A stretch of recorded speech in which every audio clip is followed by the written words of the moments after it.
ရှင်းမှာရှုပ်နေမှာဆိုလို့သိလိုက်တာပါရှင်လာနေလို့လည်းရပါတယ်ဒါနဲ့တခုခုမှလေ ဒီမှာဘီယာရတင်နှန်းလို့နေမှာဘီယာရမလားကွာဝီစကီလောက်ပဲရမှာဟုတ်ကဲ့ဒီကမှာဆုံးလိုက်ကွာဟုတ်တော့ဗျာကော်ဖီလောက်ပဲဖြစ်သွားတယ်မှာပေးလိုက်အခုကော်ဖီ3ခွက်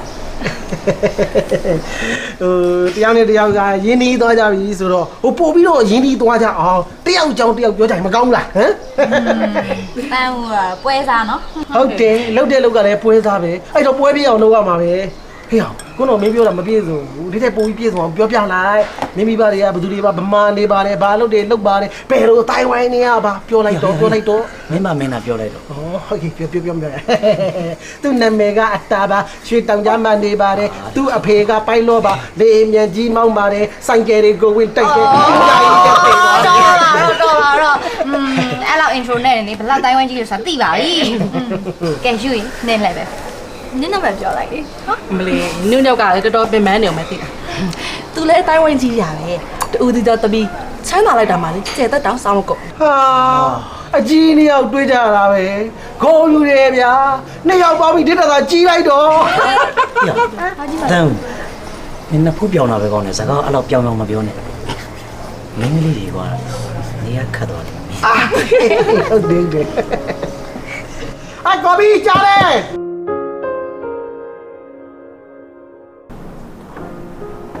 တိုင်း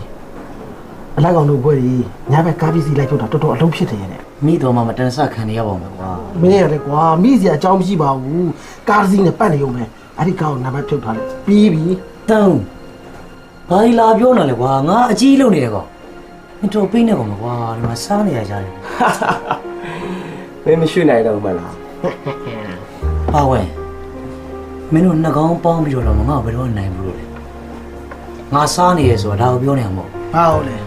ရှူစားချင်လို့လားဟာဟဲ့ဟောမင်းမစားချင်တယ်ဆိုတော့စိတ်ကူးလည်းငါစားနေတာလားလို့ဒီကောင်ကွာမင်းမရဲနေရောငါပြောတယ်မှာအညီကောင်တစ်ခုမှမပါဘူးငါတစ်ချိန်လုံးသူ့မျက်နှာပဲပြန်မြင်နေတာကွာအဲ့ကြောင့်ငါခေါင်းစားနေလို့ပြောတာဘာခေါင်းစားစရာလို့လဲကွာကြိုက်ရင်ပြောပေါ့ဟာပြောလို့ဘယ်ဖြစ်မှာလဲကွာဟဲ့ဘာလို့မဖြစ်ရမှာလဲမင်းလည်းလူသူလည်းပြောတယ်မတူတာလည်းအများကြီးရှိတယ်မိမနဲ့ယောက်ျားပဲကွာမတူတာလည်းအများကြီးရှိတာပေါ့ဟာတန်းတော့ပိတ်နေကောင်ကွာဒီမှာဟာလိုင်းနေဆွေးနွေးနေတာအဲ့လိုပိတ်လဲဝင်မဆွေးနွေးနဲ့ကွာငါသိပါတယ်မင်းကိုနောက်နေတာပါကွာမင်းဘာတွေစဉ်းစားနေရလဲမင်းကလည်းလူပြိုသူကလည်းအပြိုလူပြိုအပြိုချစ်ကြကြညာကြတာပဲအဲ့တချင်းလေသိတယ်အဲ့တချင်းတိုင်းပြောလိုက်နော်ဟိုကလက်ခံဆိုပြီးပြီဘာမှစဉ်းစားမနေနဲ့တော့ပြီးသေးဘူးကွာမပြီးသေးဘူးသူတို့ကတကယ်ကိုချမ်းသာတဲ့အတိုင်းဝိုင်းကြီးရလာတာငါဘာကောင်လဲဆိုတာငါ့ဘုံကသိနေတယ်ကွာငါဘယ်လိုလုပ်ပြောထောက်မှာလဲကွာအေးမင်းပြောမထွက်မင်းမဲကြံခဲ့မှာမင်းကငါရှင်းရှင်းပဲပြောမယ်တခိုးဆိုတာဂျိုးပါတာမဟုတ်ဘူးပြောပြန်ပြီလားဒီစကားမင်းမင်းကွာမင်းကဥပမာပြောပြတာပါဟဲ့လူတွေအားလုံးကအတူတူတွေပဲဘယ်သူမှဂျိုးမပေါဘူးအဲ့တော့မင်းရဲ့ဘဝမှာကို तू မသိစေချင်လို့ရှိရင်ပြီးနေလိုက်ပြောစားရှိတာကိုပြောကြည့်လိုက်မရတော့လေအရှင်းပဲပေါ့တန်းအနှစ်မပါတဲ့စကားကြီးမပြောစမ်းပါနဲ့ကွာဒီကိစ္စငါတို့ပုံပေါ်တဲ့ကိစ္စမဟုတ်ဘူးကွာငါသူ့ကိုတကယ်ကိုလေးလေးနဲ့ချစ်မိသွားတာပိုင်ဆိုင်ရတာဒါကြောင့်ရုတ်တရက်ကြီးသူ့ကိုချစ်မိသွားတယ်ငါရဲ့အချစ်စိတ်တွေကိုငါပြန်ကြောက်နေတာအတီးပေါ့မင်းအတီးမင်းလေဟဲ့အောင်မင်းကတော်တော်ကြီးသွားပြီကွာအဲ့ဆိုတော့ဒီတိုင်းတော့မရဘူးအချိန်ယူမှရမယ်တားရေအဖေကတော့အချိန်ကြာလာပြီကွာတာကြားပြီငါကဒီအပိုင်းကိုလုံးသိမ့်မလုပ်ဘူးနော်စိတ်မပူပါနဲ့ဖေဟာဖေတော်တော်ရှိပါတယ်ဖေဟာ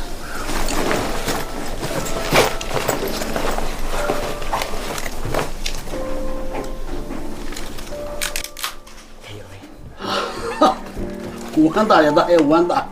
ရောက်နေတွေ့လားငါသားရှိငွေရှိတယ်ကွာဟာရပြီဘာဆောင်လဲဖေပါဝဲခဲ့ရဘာမှမလုပ်ဖေသာပြည့်စုံအောင်လုပ်ခဲ့အေးဖေဒီချက်ကိုအပေါ်စားရင်မတောက်နဲ့တော့ကောင်းတာပဲတော့ကောင်းတာပဲစိတ်ချပါသားရေတပတ်စံနေပြီးပြီးတဲ့အဖေကလေအပေါ်သားဘယ်တော့မှမတောက်ဘူးသွားမယ်ရောက်နေပြီးတော့ဟုတ်ကဲ့ ဖေရဝိုးတော်ယူတိတ်အလိုမလိုက်နဲ့တော့ကြာရင်မကောင်းဘူး ဟေ့တော့ငါ့မိမနှစ်တင်းရှိပါတယ်ကွာအေးသူသားဖြစ်တဲ့ငါမှလည်းနှလုံးသားရှိလို့ထိနေတာမင်းတို့ငါဒီတိုင်းပဲကြည့်နေကြတော့မလားကွာ ဟဲ့အောင်မင်းအဲ့လောက်ဖြစ်နေပြီဆိုတော့လေ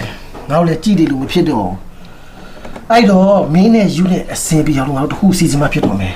ဟိုငါတို့ဘီယာဆိုင်လောက်တော့ပို့ပြီနော် ဖြစ်ပါတယ်ရတယ်ဆိုင်ရောက်လို့မှမင်းတို့ပြောတာတွေကငါအတွက်ဖြစ်မလာဘူးဆိုတော့ရှုနေရမှာမင်းတို့နှက်ကောင်းပဲငါဖိုက်တာဆိုသိရနော်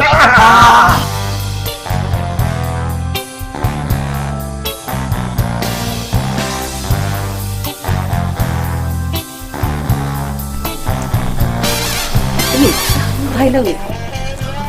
သမီးမွေးနေ့တွေလေးဖိတ်စာဒီဇိုင်းပါသမီးကိုယ်တိုင်လုပ်ကြည့်တယ် ဟုတ်လားမပြတ် မပြပါဘူးမေရတယ်ဒီဇိုင်းကမပြီးသေး မလေးသမီးကလည်းတားမိချင်းချင်းများရှက်နေရသေးတယ်မမေဝေဖန်ပေးမလို့ပါသမီးရဲ့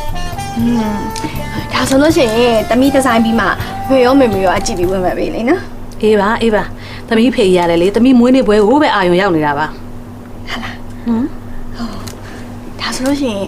ဖေဖေကသမီးကိုဘာလဲဆောင်ပြီးမှလဲ ။အော်သမီးရဲ့သမီးမွေးနေ့ပွဲကြလို့ရှင်သမီးလိုချင်တာကိုပေးမှာပေါ့သမီးရဲ့ ဒါဆိုလို့ရှိရင်ကြိုင်ကားလိုချင်တယ်မေမေ ။အာကောင်းဝယ်ပေးလို့ပဲဖြစ်ပါမလဲ။တိတ်မှလိုင်စင်မှမရှိတာသမီးရဲ့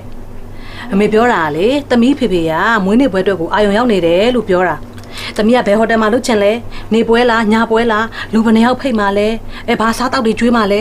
အဲ့ဒါအတွက်ကိုအာရုံနေရောက်နေတယ်လို့ပြောတာသမီးရဲ့ ဖေဖေကြီးကအလုပ်တကြီးလောက်များနေရတဲ့ကနေသမီးတို့အဲ့လောက်စဉ်းစားပေးရဲဆိုတော့ဖေဖေကြီးကတော်တော်ချစ်ဖို့ကောင်းတာပဲ ။အော်အဲ့ဆိုမေတော့မပါဘူးပေါ့ ဟာပါရဘောသမီးမဒီဖေဖေနဲ့မေမေပဲရှိရဟာ ။မလေးအေးကဲပါဖားမနေပါနဲ့။သမီးဖေကထမင်းစားကမှထမင်းစားဖို့စောင့်နေတယ်။အဲ့တော့စားရင်တောက်ရင်နဲ့မှသမီးတို့သားဖားညောင်မွေးနေ့ပွဲအတွက်ဆက်ပြီးဆွေးနွေးကြခုတော့ဒီဒီဇိုင်းကိုခဏထားခဲ့လိုက်အောင်။ကဲလားထမင်းသားစားမယ် ခဏလေးနဲ့ဒါပါမယ်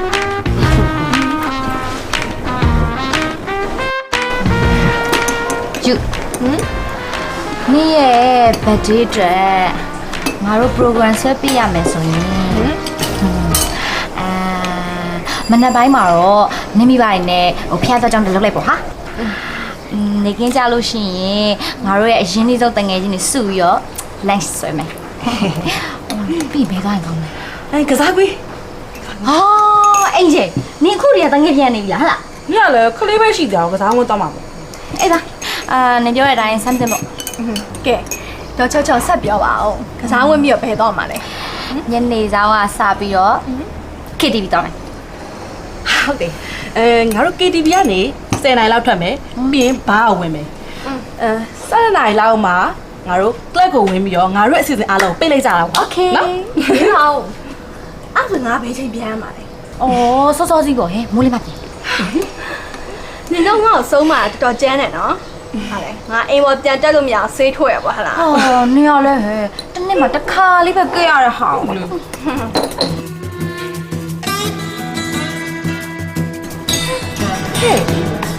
မရောက်လာပြီနိ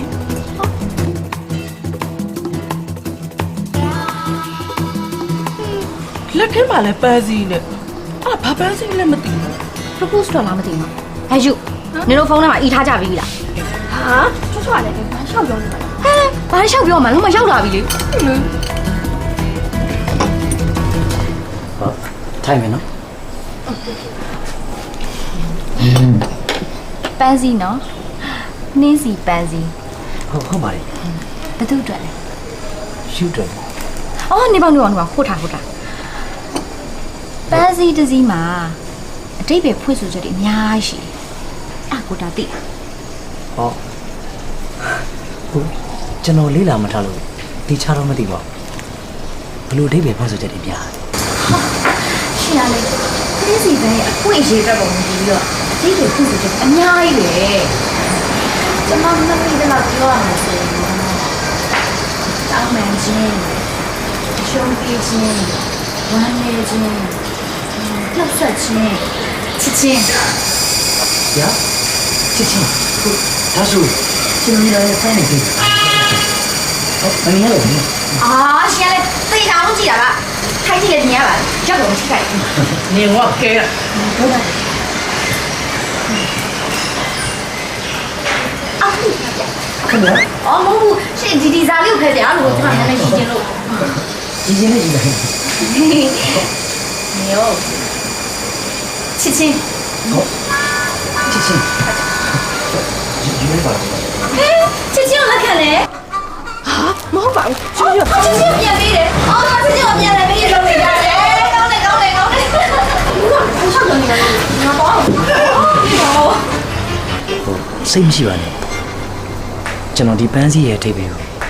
တကယ်ကိုမသိခဲ့တာပါအခုကလည်းအမှတ်တရဖြစ်ယူလာခဲ့တာပါနှင်းစီပန်းရဲ့ရနံ့ဟာလူရဲ့စိတ်ကိုကြည်နူးစေပါတယ်အဲဒါကြောင့်ယူနဲ့အနီးဆုံးနေရာလေးမှာရှိစေခြင်းလို့ကျွန်တော်ယူလာခဲ့တာပါလက်ခံပေးပါလား ကောင်းပါလားဘယ်ဆောင်ထဲဖတ်ထားလဲမသိဘူးနော် ဟာလောက်ပွားစီ ချစ်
အမကြီးတို့ဘာမှမပူနဲ့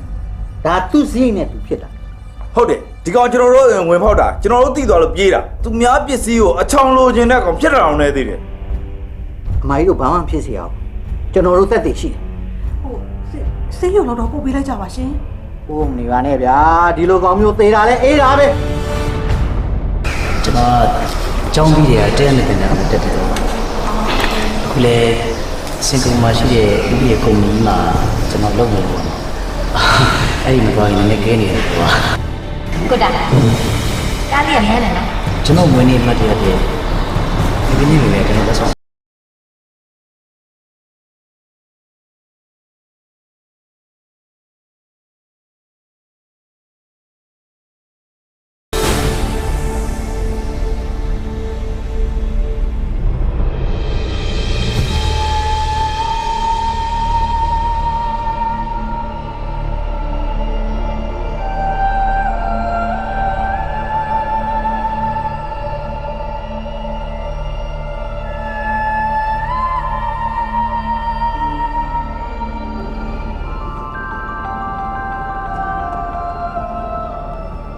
ဟယ်လိုအမင်းရှိပါဗျ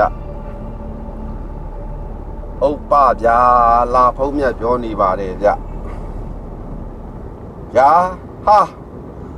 မိတ်ဆွေကြီးရဲ့သားတော်မောင်တော်25နှစ်ပြည့်မွေးနေ့ပွဲကျင်းပတော့မှာဆိုတော့သားတော်မောင်အရွယ်ရောက်ပြီပဲဗျသူများသားသမီးပြောမှာပဲကျွန်တော်သမီးကြည့်ရင်လဲအရွယ်ရောက်နေပြီဗျဒါပေါ့ဗျာဒါရီသမီးတွေရွယ်ရောက်လာတော့လဲမိဘတို့ဝတ္တရားရှိသည်နဲ့အညီထိမ်းများခြင်းဆိုတော့ဆောင်ရွက်ပေးရအောင်ပါပေါ့ဗျာအေးဗျာခမ ्या ကိုအကြံပေးရမယ်ဆိုရင်တော့ခမ ्या တို့ကျုပ်တို့မျိုးရိုးတွေကတာမန်ညောင်ညမဟုတ်ဘူးနော်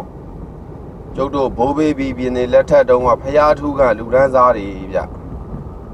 ခစ်ပြောင်းစနစ်ပြောင်းဖို့လို့သာအဲ့ဒီအခေါ်ပေါ်ယဉ်ကျေးမှုဒလေးစရိုက်တွေမရှိတော့တာအဲ့တော့ခမ ्या တို့ကျုပ်တို့ရဲ့မျိုးဆက်ကိုလည်းတော်ယုံတန်ယုံသွေးတော့အနှောခံလို့မဖြစ်ဘူးနော်ခင်ဗျားတို့ကျုပ်တို့ရဲ့ဆွေကုံမျိုးကုံထီသွေးနန်းသွေးတော်ဝင်သွေးရတော်ယုံသွေးအနှောခံလို့မဖြစ်ဘူးလေအဲ့ဒါလေးတော့အကြံပေးပါရစေဗျာဟုတ်ပြီဟုတ်ပါပြီဗျာဒါတော့မောင်မွေးဟာ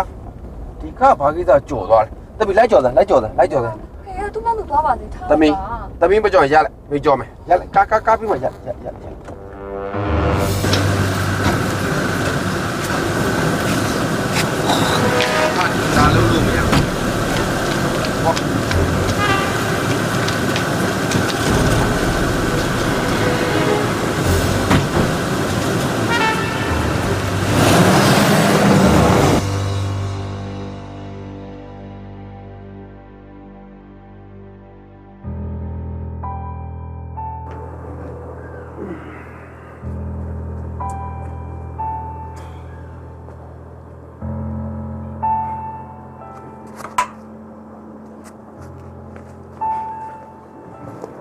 ခိုင်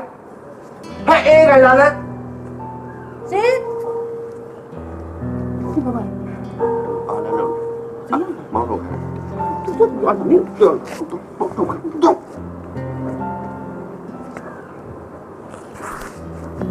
အဖေဈေးရောက်တဲ့လူကိုမောင်းထုတ်ခိုင်းတယ်ဆို အေးဟုတ်တယ်လေမအဲ့ချင်းမလာရောက်နေမတွေ့ဘူးလား ဟိုအဲ့နေရာလေးကအရေးရလို့ခဏလာရောက်တာနေမှာပါဖေ ဩသမီးကလည်းဒါသူတို့အရေးခေါ်ရမယ့်နေရာမှာမဟုတ်တာသူများအိမ်ရှိမှာ ကိုခြံရှိဆိုပေမဲ့ခြံမြက်လောင်တမီးတို့ပိုင်တာမှမဟုတ်တာ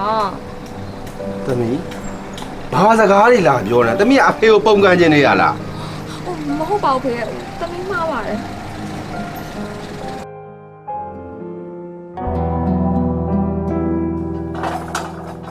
ဩအရွေးတယ်ဓမ္မဘလူးလည်းဟဲ့လူအတီးရောက်နေလူ ဟာမခွေးသီးလား အလုံးကြီးကြီးနှလုံးလောက်လိုက်ဆမ်းပါဘာလဲလာပြောနေရလဲမဘဘကြီးကလေရှင်ဒီနားမှာဈေးလာမြောင်းနေတဲ့ ဟောအမဒီနေရာမှာရောက်တာဘာဖြစ်လို့လဲ ဟာပြတ်မမင်းနဲ့လေသူခွင့်ပြုချက်မရရင်ရောက်လို့မရဘူးတော် ဟွန်းမတော်ဒါလေးလာရောက်တာမန်တက်နေပြန်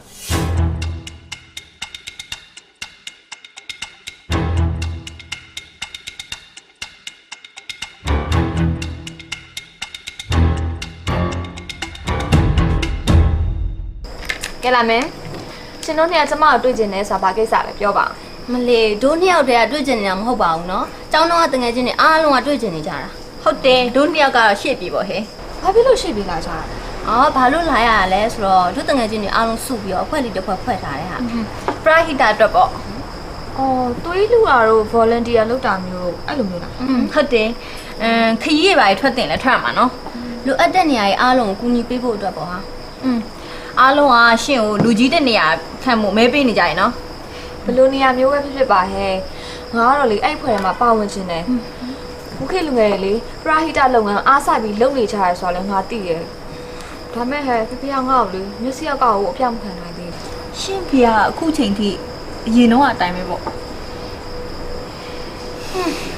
ဒီရွယ်ရောက်နေတဲ့သမီးတယောက်ကိုအခုချိန်ထိမျက်စိအောက်ကအပြောင်းမခံနိုင်မျိုးတော့မဖြစ်တဲ့တော့ပါဘူးဟာ ရှင်တို့ပြောရလဲဟုတ်ပါတယ်ပြပြဘက်ကလေငါပေါ်ထားတဲ့စီးမြင့်နေစနစ်တွေပြီးတော့သူကိုယ်တိုင်နေစဉ်လဲပတ်နေရမန်မာနာတွေကလေအခုချိန်ဒီဘာမှမပြောင်းလဲသေးတာ မလေးကျမတို့လေဒီကိစ္စဆွေးနွေးဖို့ရှင့်ရင်မလာခဲ့တာကံကောင်းတော့တာပဲဟုတ်တယ်လာများလာမြင်လေအခုချိန်မောင်းထုတ်ခံနေရလားမလို့ဟုတ်ပါ အေးပါဟဲ့ငါလည်းလေတငယ်ချင်းတွေနဲ့အဆက်အသွယ်ပြတ်နေတာကြာပြီကြောင်းပြီးသွားကြရပဲအခုလဲရှင်တို့ဘက်ကလာပြီးဆွေးနွေးတဲ့ကိစ္စကိုကျမဘက်ကဝမ်းနဲ့စွာနဲ့ပဲညင်းရတော့မှာပဲ နော်လေ ဟာကွာသူတို့ချင်းတဲ့နေရာကိုငါကသွားတွေ့ရမယ်ဟုတ်လား ဟိုဒါဒီလိုရှိပါတယ်အန်ဒီဟိုလုပ်ငန်းအကျိုးတို့ပူပေါင်းမှုတစ်ဖက်ကုမ္ပဏီကဟိုငွေကြေးအင်ကနည်းနေသေးတယ်ဆိုပေမဲ့ဟိုအဆက်အသွယ်ကောင်းတွေရှိပါတယ်ခင်ဗျာ တော်စံမင်းပါဇက်ကိုပိတ်စမ်းမင်းငါရဲ့လာစာကိုစားပြီးတစ်ဖက်လူကောင်းကြောင်ငါရှိမှလာပြီးအမွှန်းတင်မနေတဲ့သူတို့ငါ့ကိုလာပြီးပူပေါင်းခြင်းတယ်ဆိုကြတဲ့ကငါရဲ့ရင်းနှီးအင်အားတောင့်တင်းမှုငါရဲ့ဂုံတိတ်ကကြော်စောမှုတွေကြောင့်လာပူပေါင်းခြင်းတာပေါ့ကွာမစီးပွားရေးလောက်တာများကွာဘာဆက်သွဲမှမလုံးကွာကိုရင်းနှီးခိုင်းမှတောင့်တင်းမှုကနံပါတ်1ပဲမင်းမှတ်ထား အန်ဒီခုလိုပွင့်လင်းမြင်သာတဲ့ခေတ်ကြီးမှာနိုင်ငံတကာနဲ့ချိတ်ဆက်ဖို့ကြတော့အဆက်အသွယ်ကောင်းတွေနဲ့မိတ်ဆွေကောင်းတွေလိုအပ်ပါတယ် မင်းပါဇက်ပိတ်လိုက်စမ်းမင်းပါဇက်ပိတ်လိုက်စမ်းမင်းစကားတွေငါစိတ်အနှောက်အယှက်ဖြစ်လာပြီနော်လှဖုံးမြတ်ဆိုတဲ့ငါကဗမာပြည်မှာတော်ဝင်မျိုးနွယ်ဆက်တထေးกว่าငါတို့ရင်ငါစီလာမှာပေါ့ အန်ဒီအခုချင်းဆိုထားတဲ့နေရာကလည်းအစ်စ်မြတ်ဟိုတယ်ကြီးမှာပါ ငါယုံငန်းနဲ့ငါတဖွားမှမခွာဘူးကွာအဲ့ဒီတိုင်းအကြောင်းပြန် အန်ဒီကိုအောင်မင်းနိုင်ငံခြားသားတွေနဲ့ appointment ယူထားပြီးသားဖြစ်နေလို့ပါကျွန်တော်တို့ဘက်ကညင်းဆိုလိုက်မယ်ဆိုရင်အခွင့်အရေးကောင်းတွေလက်တော့သွားနိုင်ပါတယ် ဒီမှာရဆွေစဉ်မျိုးဆက်စားမကုန်တဲ့ပိုင်ဆိုင်မှုတွေနဲ့ငါဘသူကယူဆိုင်ရအဲ့ဒီအောင်မင်းနိုင်ဆိုတဲ့ကောင်အခုချက်ချင်းဖုန်းဆက်လိုက်ငါဒီကောင်တွေကိုစင်းပြီးမတွေ့နိုင်ဘူးလို့ ကျွန်တော်ခုနလေးတွေပဲဖုန်းဆက်ထားပြီးပါပြီသူကလည်းဒီကိုလာမတွေ့နိုင်ပါဘူးတဲ့ ဘာ